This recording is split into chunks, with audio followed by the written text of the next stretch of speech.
गेल्या अनेक महिन्यापासून आपण पाहतोय या मतदारसंघामध्ये अशोक चव्हाणांनी भारतीय जनता पक्षामध्ये प्रवेश केल्याच्या नंतर त्यांनी विकासाचा वारसा नावाखाली त्यांच्या मुलीचं लॉन्चिंग केलं आणि भावी आमदारकीचं स्वप्न त्यांच्या पुढच्या पिढीला पडायला लागलं। या धनंज गावामध्ये गेल्या 5-7 महिन्यात अनेक वेळा मी येऊन गेलेलो आहे।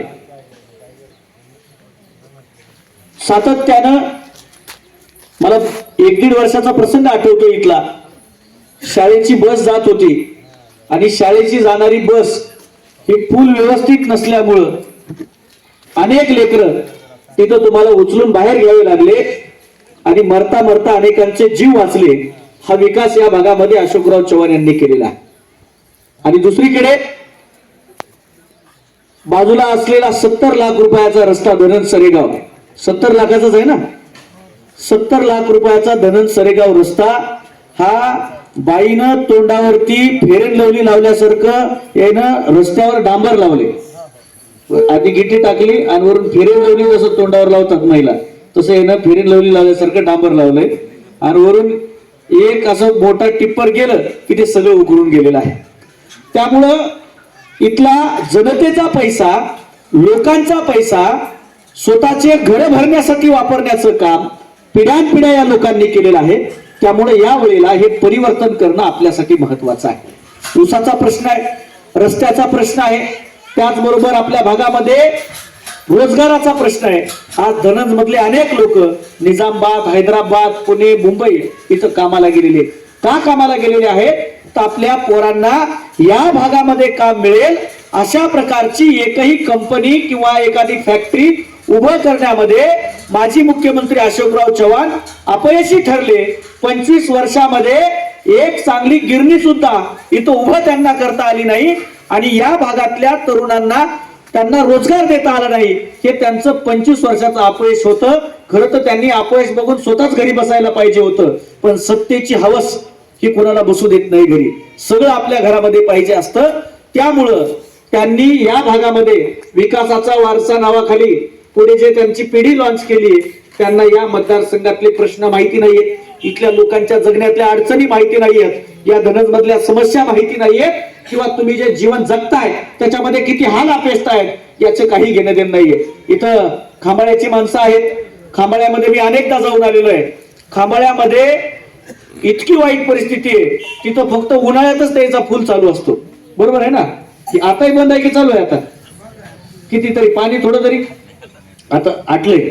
यायच्या गावामध्ये साधा सटका जरी पडला तरी सुद्धा कमरे इतकं पाणी फुलामध्ये येतंय। आणि दुसऱ्या बाजूने हे फुल तुम्हाला माहित आहे, मी त्याची बातमी केली होती पाठीमागे येऊन सटोजी पाटील।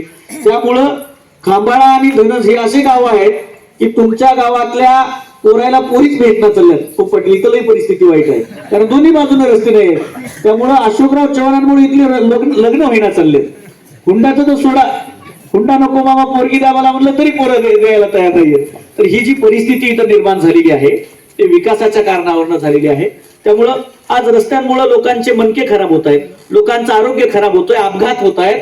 आज पाठीमागे खांबाळ्यातल्या माणसांनी मला सांगितलं की अशाच प्रकारे एका बाजूला पूल बंद होता आणि दुसऱ्या बाजूला मुगटकडे जाणारा रस्ता खराब आहे। त्यामुळं गावातल्या एका गर्भवती महिलेला दवाखान्यामध्ये न्यायचं होतं, कळा यायला लागल्या तेव्हा बाजावरती टाकून देण्यात आलं।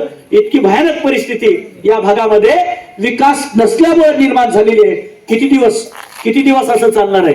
त्यामुळे ही परिस्थिती बदलली पाहिजे आणि ही परिस्थिती बदलायची असेल तर आपल्याला एकत्रित यावं लागेल। विकासाच्या सातत्यानं मी विकास करणार आहे। आमच्या मतदारसंघात मी इतका निधी आणलेला आहे, हे अशोकरावजी चव्हाण बोलतात मतदारसंघात हजारो कोटी आणले। विकासाच्या नावावरती बड्या लाता, सामान्य लोकांच्या ढुंगणावर लाता, हा अशोक चव्हाणांचा विकास आहे। सर्वसामान्यांना काहीच भेटलेलं नाहीये, गोरगरिबांच्या पोरांसाठी चांगल्या शाळा उपलब्ध नाहीयेत। या भागामध्ये 11वी 10वी नंतर जर चांगलं शिक्षण घ्यायचं म्हटलं तर 3ही तालुक्यामध्ये एक सुद्धा चांगलं महाविद्यालय अशोकरावजी चव्हाण यांनी उभं केलेलं नाहीये। त्यामुळं इथं असंख्य समस्या आहेत। त्यामुळे आपल्याला एकच करायचंय, येत्या 20 तारखेला एक बटन दाबायचंय आणि 2 लोक पडणार आहे, मुलगी पडणार आहे आणि बापही पडणार आहे। त्यामुळं पंजाचं बटन दाबायचं, आपल्याला बदलायचं नाहीये, आपल्या सवयी आपल्याला बदलायच्या नाहीयेत। आपली 50-60 वर्षापासूनची सवय या मतदारसंघाची पंजा दाबायची सवय आहे. त्यामुळे ती सवय कायम ठेवायची आहे. पंजा दाबायचे आहे. एक बटन दाबलं की भावी आमदारही पडणार आहे, खासदारही पडणार आहे. त्यामुळे एका बटनामध्ये 2 लोक पाडायची संधी या 20 तारखेला आपल्याला निर्माण झालेली आहे. त्यामुळे आपल्या सगळ्यांना विनंती करतो की कोणत्याही भूल तापांना बळी न पडता येत्या 20 तारखेला मोठ्या मतानं महाविकास आघाडीच्या उमेदवाराला आपल्याला निवडून द्यायचं आहे. लोकसभेचा असेल, विधानसभेचा असेल, या दोनही उमेदवारांना अधिकाधिक मतांना आपण निवडून द्यावं ही विनंती मी या ठिकाणावरती तुम्हाला करतो.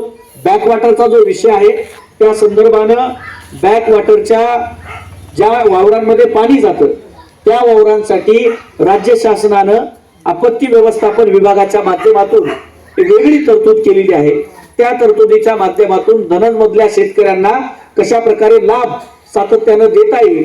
त्याचबरोबर अनेक ठिकाणावरती सीता नदी जी आहे ही सीता नदीच आहे, बरोबर आहे. तर त्या सीता नदी असेल किंवा याच्या ज्या उपनद्या आहेत पुढच्या त्या नद्यांवरती पुलं व्यवस्थित केलेली नाहीयेत. त्यामुळे सुद्धा मोठ्या प्रमाणावरती पुरं येतात. त्यामुळे येणाऱ्या कालखंडामध्ये ती कामं करून इथल्या विकासाचे प्रश्न सोडवण्यासाठी संबंध काँग्रेस पक्ष आणि महाविकास आघाडी आपल्यासाठी कटिबद्ध राहील हा शब्द या ठिकाणावरती आम्ही तुम्हाला देतोय. येत्या 20 तारखेला आपण यावं आणि पंजाचं बटन दाबावं ही विनंती करतो आणि थांबतो. धन्यवाद. जय हिंद, जय महाराष्ट्र.